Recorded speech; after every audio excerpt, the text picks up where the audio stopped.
बिस्मिल्लाहिर्रहमानिर्रहीम। अस्सलाम वालेकुम डियर स्टूडेंट्स, आई होप कि आप सबके सब खैर खैरियत से होंगे।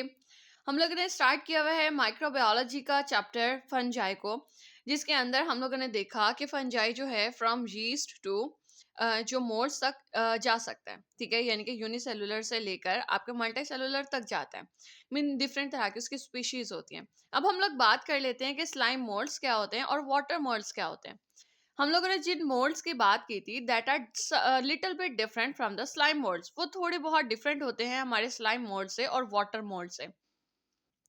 स्लाइम मोल्ड्स और वाटर मोल्ड्स जो हैं वो रिजेंबल करते हैं फंजाई को, यानी कि उन्हीं की तरह दिखते हैं। लेकिन क्या है कि ये सिर्फ और सिर्फ दिखावट में है, इन ओनली अपीयरेंस, और उसका लाइफस्टाइल जो है वो फंजाई की तरह का होता है। लेकिन अगर हम लोग उसकी एवोल्यूशनरी हिस्ट्री देखें उनकी लाइफस्टाइल की, यानी कि अगर हम लोग उसको फाइलोजेनेटिकली देखें, तो इट इज फाइलोजेनेटिकली डिस्टिंक्ट, यानी कि यूनिक है या मुनफरिद है या फिर अलग है। ठीक है, फंजाई से अलग है। यानी कि जैसे कि अगर हम लोग उनकी सेलुलर ऑर्गेनाइजेशन देखें, जैसे कि हम लोग बात करते हैं स्लाइम मोल्ड्स, जैसे ये जो वाटर मोल्ड्स हैं, इनकी जो सेल वॉल है वो सेलुलोज की मिलकर बनी हुई है, जबकि हम लोग जानते हैं कि हमारी जो फंजाई है उसकी सेल वॉल जो है वो काइटिन की मिलकर बनती है। ठीक हो गया। इसी तरह से हम लोग रिप्रोडक्शन की मेथड की बात कर लेते हैं या लाइफ साइकिल्स की बात कर लेते हैं, तो हमारे स्लाइम मोल्ड्स और वाटर मोल्ड्स जो हैं वो थोड़े बहुत डिफरेंट हैं हमारी फंजाई से। ठीक हो गया। अब अगर हम लोग स्लाइम मोड्स को क्लासिफाई करें, तो हमारे पास स्लाइम मोड्स जो हैं वो दो तरह से क्लासिफाई हो जाते हैं। नंबर वन हमारे पास आ जाते हैं जी मिक्सोमाइकोटा डिवीजन, और दूसरा आ जाता है एक रेशियो माइकोटा। ठीक है, एक रेशियो, ये सी लिखा हुआ है। ठीक है, एक रेशियो माइकोटा। हम लोग मिक्सोमाइकोटा को ए सेलुलर स्लाइम मोड्स भी कहते हैं और एक रेशियो माइकोटा को हम लोग सेलुलर स्लाइम मोड्स भी कहते हैं। यहाँ पर अब सवाल ये आता है कि differentiate between the A cellular and cellular slime modes. तो इन दोनों का जो फर्क है वो मैं आगे चल के आपको बता दूंगी कि आप लोग इसको डिफरेंस कैसे लिख सकते हो। अभी पहले हम लोग मिक्सोमाइकोटा डिवीजन को और एक रेशियो माइकोटा डिवीजन को अलग अलग करके पढ़ेंगे। ठीक हो गया। ये बात हो गई थी जी स्लाइम मोड्स की। अगर हम लोग वाटर मोड्स की बात करें, तो वाटर मोड्स जो हैं उसको हम लोग ओ माइकोटा डिवीजन के नाम से जानते हैं, और इसको हम लोग एग फंजाई भी कहते हैं। एग फंजाई क्यों कहते हैं? Due to its sexual reproduction process. ठीक है, यानी कि हम लोग कह सकते हैं कि मेथड ऑफ जो रिप्रोडक्शन है उसका, उसकी बुनियाद पर हम लोग कहते हैं। ठीक हो गया। अच्छा जी, अब पहले हम लोग स्लाइम मोल्ड्स के बारे में देख लेंगे। ठीक है, उसके बाद हम लोग ए सेलुलर और सेलुलर स्लाइम मोल्ड्स का फ़र्क देखेंगे कि उसको हम लोग कैसे कर सकते हैं। और फिर हम लोग इसको फिगर इसकी देखकर, यानी कि इसकी जो डायग्राम से हम लोग थोड़ा-सा पढ़ लेंगे कि हमारे पास जो स्लाइम मोल्ड्स हैं वो किस-किस तरह से किस-किस फ़ॉर्म में होते हैं और कैसे वो तब्दील हो जाते हैं।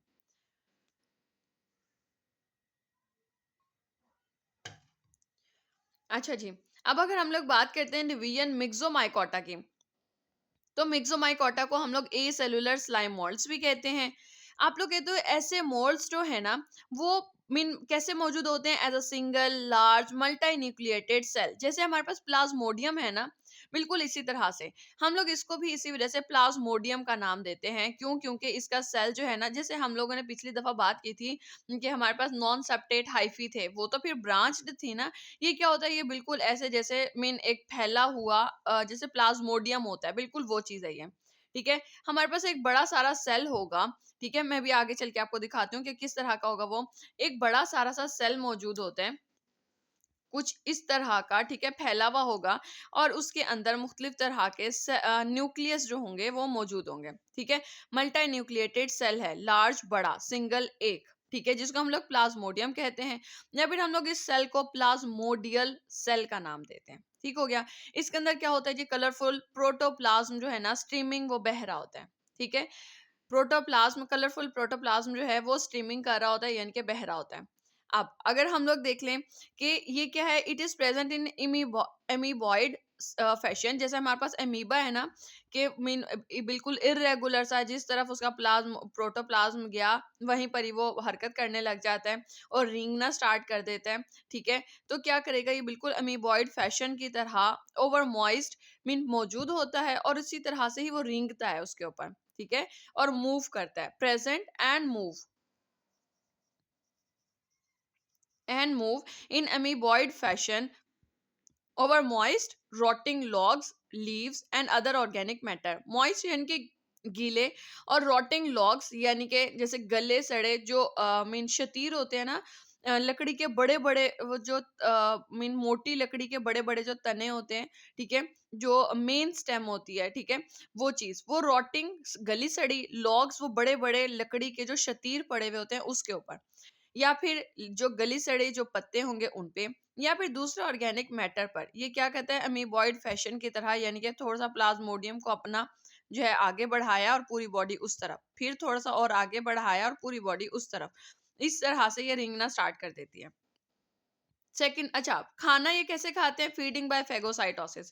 जैसे फेगोसाइटोसिस के अंदर होता है, हम लोगों ने पहले भी पढ़ा था कि अगर ये हमारे पास मिक्सोमाइकोटा है, ठीक है, मतलब कि ये हमारे पास सपोज हम लोग बात कर लेते हैं ए सेलुलर स्लाइम मोड्स हैं, इसके ऊपर अगर कोई चीज आकर लगी है, ये उसको खाना चाहती है, तो क्या करेगी, ये इसके इर्द गिर्द पहले तो मीन अपनी जो मेम्ब्रेन है ना उसको करीब करना स्टार्ट करती है, और उसके बाद एक वक्त ऐसा आएगा कि अपनी मेम्ब्रेन को बहुत ज़्यादा करीब कर लेती है और इसको अंदर की तरफ ले जाती है, और एट द एंड क्या होगा, ये अंदर आ जाएगा एक मेम्ब्रेन बाउंड वेजिकल की सूरत में। ठीक हो गया। ये इस तरह से फेगोसाइटोसिस यानी कि खाना खा लेना, मीन निगल लेना, ये इसको इस तरह से निगल लेती है अपने खाने को। डिवीजन एक्रेसियोमाइकोटा, जिसको हम लोग सेलुलर स्लाइम मॉड्स का नाम देते हैं, ये ऐसे मोड्स हैं जो कि मौजूद होते हैं the separate individual amoeba like cells, जिनके अमीबा के जैसे अलग अलग सेल्स होते हैं इस तरह के, ठीक है, बिल्कुल इस तरह से ये मौजूद होगा कि हर किसी का अपना अपना न्यूक्लियस होगा उसके अंदर। ठीक हो गया। Like cells for most of their life cycle, यानी कि अपने लाइफ साइकिल का जो बहुत बेशतर जो हिस्सा है ना उसके अंदर ये क्या करके रखते हैं, ये separate individual amoeba like cells की तरह ये मौजूद होते हैं। ठीक हो गया। यहाँ पर हम लोग बात की थी प्लाज्मोडियम की, अमीबा की तरह वो सिर्फ मूव करता है, ठीक है, यहाँ पर उसका सेल ही अमीबा लाइक है। अब दे हैव अमीबॉइड सेल्स, इसके अंदर अमीबॉइड सेल्स होते हैं जिसको हम लोग नाम देते हैं जी मिक्सोमाइकोटा का। अच्छा जी, हम लोगों ने इसको नाम दे दिया जी मिक्स अमीबा का, सॉरी मिक्सोमाइकोटा का नहीं, एक्रेसियोमाइकोटा के अंदर जो हमारे पास अमीबॉइड सेल्स हैं, ठीक है, उसको हम लोगों ने नाम दिया मिक्स अमीबा का, ठीक है। और ये भी खाना कैसे खाते हैं, फेगोसाइटिकली खाते हैं, और ये डिवाइड होते हैं बाय माइटोसिस, माइटोसिस के जरिए होते हैं या फिर साइटोकाइनेसिस के जरिए होते हैं। कैसे होते हैं अभी हम लोग आगे चल के देख लेते हैं। फिर इसके ऊपर जो फ्रूटिंग बॉडी बनती है ना वो सोरस कहलाती है, सोरस कहलाती है, या फिर आप लोग उसको कह सकते हो सोरोकार्प, ठीक है, आप लोग उसको सोरस कहते हो या फिर सोरोकार्प कहते हो आप इसे, ठीक है, वो सोरस या सोरोकार्प फॉर्म में क्या करती है, अपनी फ्रूटिंग बॉडी बनाती है, और फिर जब मेच्योर हो जाएगी तो फिर वो स्पोर्स बना लेती है अपनी उसी सोरोकार्प में, या फिर वो जो उसकी वो जो एक बॉल सी जो बनी हुई है ना उसके अंदर, फ्रूटिंग बॉडी के अंदर वो अपने स्पोर्स बना लेती है। ठीक हो गया, जब वो मेच्योर हो जाएगी। इसके बाद क्या करती है, अब वो जो स्पोर्स है ना आर इवेंचुअली रिलीज्ड, अब वो जो स्पोर्स है ना वो रिलीज हो जाते हैं, and when conditions become favourable, और जब कभी कंडीशन जो है वो उनके हिसाब से होती है, मुनासिब होती है, तो वो जर्मिनेट करते हैं और प्रोड्यूस करते हैं हैप्लॉइड एमीबॉइड सेल्स, और साइकिल जो है फिर से रिपीट होने लग जाता है। अब अगर हम लोग इसके साइकिल के ऊपर जरा सी गौर कर लें तो अब होता क्या है, चले हम लोग स्टार्ट करते हैं, कहाँ से, हम लोग यहाँ से स्टार्ट कर लेते हैं कि हमारे पास 2 एमीबॉइड सेल्स थे। ठीक हो गया। हमारे पास हैप्लॉइड सेल्स हैं, ठीक है। ये 2 हैप्लॉइड सेल्स मिलकर क्या बनाते हैं, ये एक डिप्लॉइड सेल बना लेते हैं। ठीक हो गया। ये डिप्लॉइड सेल बना लिया 2n वाला। ठीक हो गया। ये डिप्लॉइड सेल बना लिया इन लोगों ने, और फिर बाद में इनकी सिनगैमी के बाद क्या होगा, एक जाइगोट तैयार हो जाएगा जिसका हम लोग 2n कहेंगे। ठीक हो गया। अच्छा, यहाँ से हम लोग कहते हैं हमारे पास सेल्स जो है ना वो 2 तरह के बन सकते हैं, या तो एमीबॉइड सेल्स बनते हैं या फिर फ्लैजिलेटेड सेल्स बनते हैं, यानी कि स्वार्म सेल्स, हम लोग जिसको स्वार्म सेल्स कहते हैं। हम लोग इसे स्वार्म सेल्स क्यों कहते हैं, क्योंकि इस ये जो है वो स्विम कर सकते हैं, और इसके अंदर जो है वो फ्लैजेला लगा हुआ होता है, ठीक है, इस जैसे हम लोग इसको फ्लैजिलेटेड सेल्स कहते हैं। हमारे पास दो, ये जो हमारे पास हैप्लॉइड सेल्स हैं, ठीक है, ये 2 हैप्लॉइड सेल्स, ये दोनों के दोनों इनके अंदर प्लाज्मोगेमी होती है, यानी कि फ्यूज हो जाएंगे, और इनका जो प्लाज्मा है वो आपस में मूव करने लगेगा, ठीक है, स्ट्रीमिंग होगी, तो इस चीज को हम लोग नाम देते हैं जी प्लाज्मोगेमी का। ठीक हो गया। यानी कि प्लाज्मा जो है वो हमारा इस जो है वो मूव करने लगेगा, और वो आप कह सकते हो कि कोलैप्स हो जाता है। ठीक हो गया। इसी तरह से यहाँ पर हमारी प्लाज्मोगेमी होती है। अब अगर हम लोग बात करें कि प्लाज्मोगेमी की अगर हम लोग डेफिनेशन लिखना चाहें, तो हम लोग कह सकते हैं कि when plasma of two gametes fuses, वो आपस में फ्यूज होते हैं, then it is known as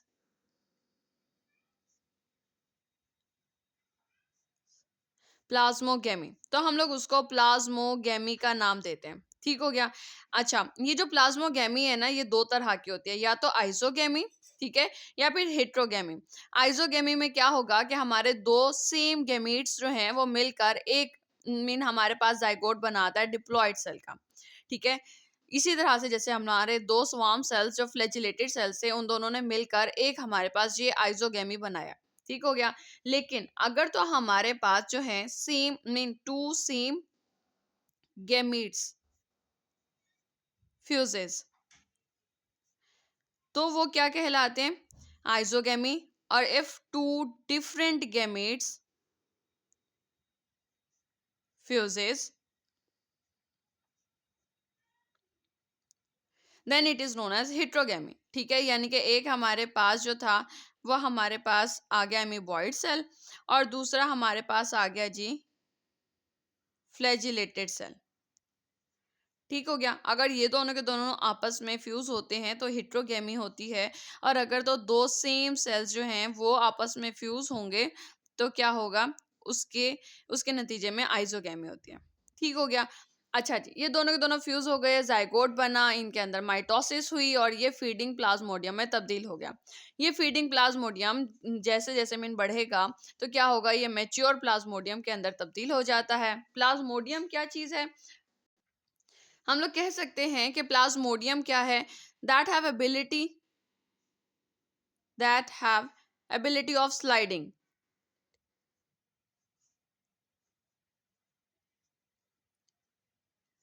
like amoeba. यानी कि अमीबा की तरह इसके अंदर स्लाइडिंग करने की अगर सकत होगी, ताकत होगी, कैपेबिलिटी होगी, तो हम लोग उसको नाम देते हैं प्लाज्मोडियम का। ठीक हो गया। मैंने अभी आपको बताया कि ये क्या करता है, ये बिल्कुल स्लाइड करता है गले सड़े पत्तों के ऊपर, या फिर गली सड़ी लकड़ियों के ऊपर, शतीरों के ऊपर, या फिर दूसरे ऑर्गेनिक मैटर के ऊपर। ठीक हो गया। अच्छा जी, ये मैच्योर प्लाज्मोडियम बन गया। फेवरेबल कंडीशंस के अंदर ये क्या करता है? ये अपने स्पोरेंजियम निकालता है, यानी कि जो फ्रूटिंग बॉडी है उसको ग्रो करना स्टार्ट करता है। यंग स्पोरेंजियम पहले बनता है और उसके बाद फिर मैच्योर स्पोरेंजियम में तब्दील हो जाता है, और इस स्पोरेंजियम के अंदर मुख्तलिफ तरह के स्पोर्स होते हैं, स्पोर्स मौजूद हैं। ठीक हो गया। हम लोग इसकी स्टेम को स्टॉक का नाम देते हैं। ये मैच्योर स्पोरेंजियम जो है इन फेवरेबल कंडीशन ये फट जाएगा। फटने के बाद ये स्पोर्स जो हैं बाहर आ जाएंगे, और ये स्पोर्स जो होंगे फिर से जर्मिनेटिंग स्पोर्स बनाते हैं, और इन जर्मिनेटिंग स्पोर्स से या तो एमीबॉइड सेल्स निकलेंगे, या फिर आपके स्वार्म सेल्स, या फिर फ्लैजिलेटेड सेल्स निकलते हैं। ठीक हो गया। ये आप लोगों का मीन रिप्रोडक्शन साइकिल आ जाता है, जो कि आपकी बुक के अंदर भी मेंशन है। ये आप लोगों का आ जाता है जी स्लाइम मोल्ड्स का। अच्छा, अब अगर हम लोग देख लें कि अगर तो हमें पेपर में क्वेश्चन आ जाता है, right the difference between A cellular and cellular moulds, ठीक है, या स्लाइम मोल्ड्स, तो हम लोग कैसे उसको लिख सकते हैं? अगर हमारे पास हमें याद है कि मिक्सोमाइकोटा डिवीजन और एक रेसियोमाइकोटा डिवीजन, अगर हमें उसके दोनों की डेफिनेशंस के तीनों के तीन तीन पॉइंट्स जो हैं वो अगर हमें याद हैं, तो हम लोग वो चीज़ लिख सकते हैं। अगर हम लोग उसको इस तरह से बना लें कॉलम फॉर्म में, तो फिर बेस्ट हो जाएगा। ठीक है। अच्छा, हम लोगों ने देखा कि सेलुलर स्लाइम मोल्ड्स ऐसे मोल्ड्स है जो कि इंडिविजुअल सेल वॉल्स रखते हैं through out there life cycle, जबकि जो ए सेलुलर स्लाइम मोल्ड्स थे वो क्या कर रहे थे? वो सिंगल था। ठीक है, एक बड़ा था, मल्टी न्यूक्लिएटेड मास था, विदाउट डिस्टिंक्ट सेल मेम्ब्रेन, उसके अंदर सेल मेम्ब्रेन वाजे नहीं होती, और एक बड़ा मल्टी न्यूक्लियस रखता हुआ एक मास है। ठीक हो गया। इसके अंदर आपका इंडिविजुअल इनफरादी अमीबा जो है वो फीड इंडिपेंडेंटली, वो अपना अपना खाना खुद खाता है। ठीक हो गया। जबकि इसके अंदर जो प्लाज्मोडियम है वो मूव करेगा और खाना खाएगा, feeds as a single unit, और ये अपना मीन पूरा का पूरा जो प्लाज्मोडियम है वो अपना इकट्ठा खाना खाता है। इसकी बात करते हैं तो हम कहते हैं when conditions become favour unfavourable, जब ये अनफेवरेबल कंडीशंस हो जाती हैं तो ये जो सेलुलर स्लाइम मोल्ड है ये इकट्ठा होता है और वह एक स्लग बना लेता है। यानी कि आप गारा नुमा जिसे कह सकते हो कि इकट्ठा हो जाता है ये। इसकी बात करें तो दे सिंपली चेंज शेप, ये अपनी शक्ल को तब्दील कर लेता है and move as a single plasmodium, और एक सिंगल प्लाज्मोडियम की तरह हरकत करने लगता है। इसको देखें तो हम लोग कहते हैं it belongs to the division Acrasiomycota, और इसकी बात करें तो इसके हम लोग कहते हैं it belongs to the division Myxomycota. ठीक हो गया। अच्छा जी, अब अगर हम लोग बात कर लेते हैं जी डिवीजन ओमाइकोटा की, तो हम लोग कहते हैं जी डिवीजन ओ माइकोटा क्या है। ओ माइकोटा को, डिवीजन ओ माइकोटा को हम लोग ओ माइसीड्स भी कहते हैं, या फिर हम लोग इसको वाटर मोल्ड्स का भी नाम देते हैं। ठीक हो गया। हम लोग कहते हैं कि ये रिजेंबल करता है ट्रू फंजाई से, यानी कि उस जैसा दिखता है just in appearance, like have hyphae, क्योंकि इसके अंदर हाइफी मौजूद होती है। लेकिन ये डिफरेंट है फंजाई से। कैसे? कि इसकी जो सेल वॉल है वो सेलुलोज की बनी हुई है, जबकि हमें मालूम है कि फंजाई की सेल वॉल जो है वो काइटिन की मिल के बनती है, while of fungi is chitin. और ये जो है ये डिफरेंट है फंजाई से, क्यों? क्योंकि इसके अंदर माइटोकॉन्ड्रिया क्रिस्टाई मौजूद होती है, जबकि आपके फंजाई के अंदर माइटोकॉन्ड्रिया मौजूद नहीं होता। हम लोग ओ माइकोटा को एग फंजाई के नाम से भी मीन जानते हैं, या फिर इसका नाम, दूसरा नाम एग फंजाई भी है। क्यों? क्योंकि ये रिजेंबल करता है sexual mode of reproduction in water, पानी के अंदर जाकर ये सेक्सुअल मोड ऑफ रिप्रोडक्शन करता है, जो कि मीन जिसकी वजह से हम लोग इसको एग फंजाई का नाम देते हैं। ठीक हो गया।